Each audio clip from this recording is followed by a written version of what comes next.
میلاد شریف منائیں، صلاۃ و سلام پڑھیں، آپ کے اخلاق کریمانہ کا ذکر کریں، نعت مبارکہ پڑھیں، نعتیہ کلام سنائیں، لیکن کچھ ایسا بھی کام کریں، یہ تو ہمیں خوشی پہنچے گی، اس سے تو ہمیں مسرت پہنچتی ہے، لیکن کچھ ایسا بھی کام کریں جو واقعی حضور علیہ السلام کو اس چیز کی خوشی پہنچے، کیونکہ آپ فرماتے ہیں، اللہ تعالیٰ فرماتا ہے کہ میرے رسول کی یہ خاصیت ہے کہ ان کو اپنی ذات کی اتنی فکر نہیں ہے جتنی آپ لوگوں کی ان کو فکر ہے۔ ہم نے آپ کے لیے درود و سلام پڑھا، آپ خوش ہوں گے، ہم نے آپ کے لیے میلاد کیا، آپ خوش ہوں گے، ہم نے آپ کے لیے لنگر تقسیم کیا، آپ خوش ہوں گے، لیکن آپ کے غلاموں کو، آپ کے امتیوں کو، آپ کے زیر رحمت سب انسانوں کو اگر ہم دکھ پہنچائیں تو آپ کیا سمجھتے ہیں وہ نبی جس کے بارے میں اللہ تعالیٰ فرماتا ہے کہ وہ اپنی ذات کے لیے نہیں سوچ رہا ہوتا ہے، آپ کے لیے سوچ رہا ہوتا ہے، تو آپ کیا سوچتے ہیں، کیا سمجھتے ہیں، کیا محسوس کرتے ہیں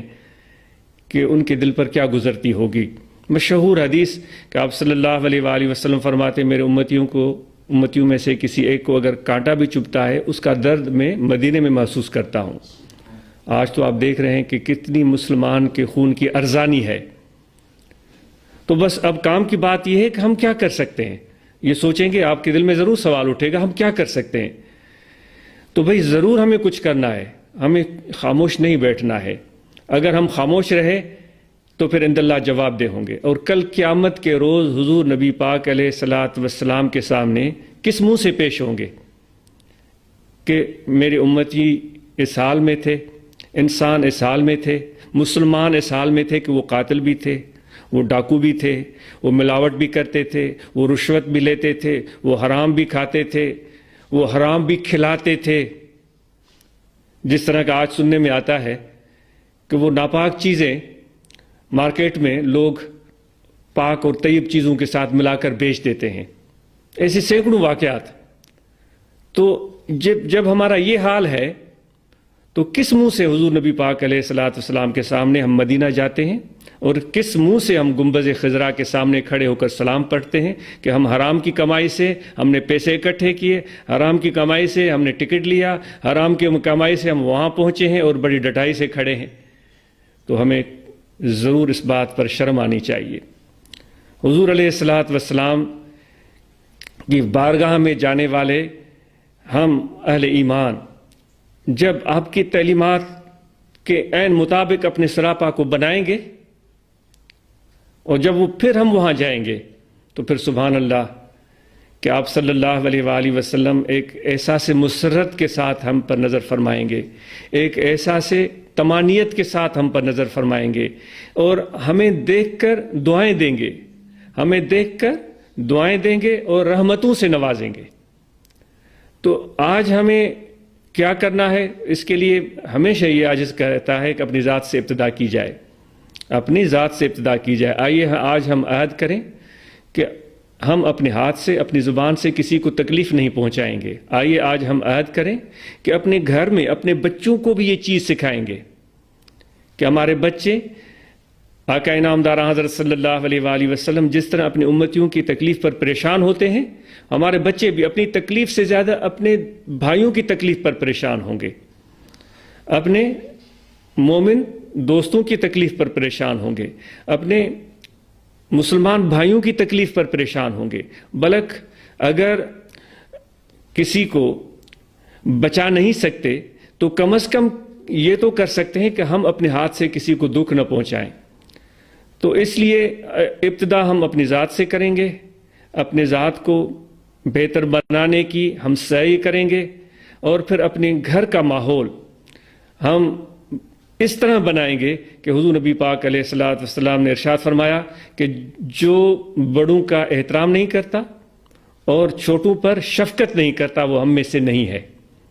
ہم گھر کا ماحول ایسا بنائیں گے کہ بڑوں کا ادب کیا جائے۔ ہمیشہ نوجوانوں کو یہ عاجز کہتا ہے کہ جب گھروں میں آپ جائیں اپنے ماں باپ کے ہاتھوں کو بوسہ دیں،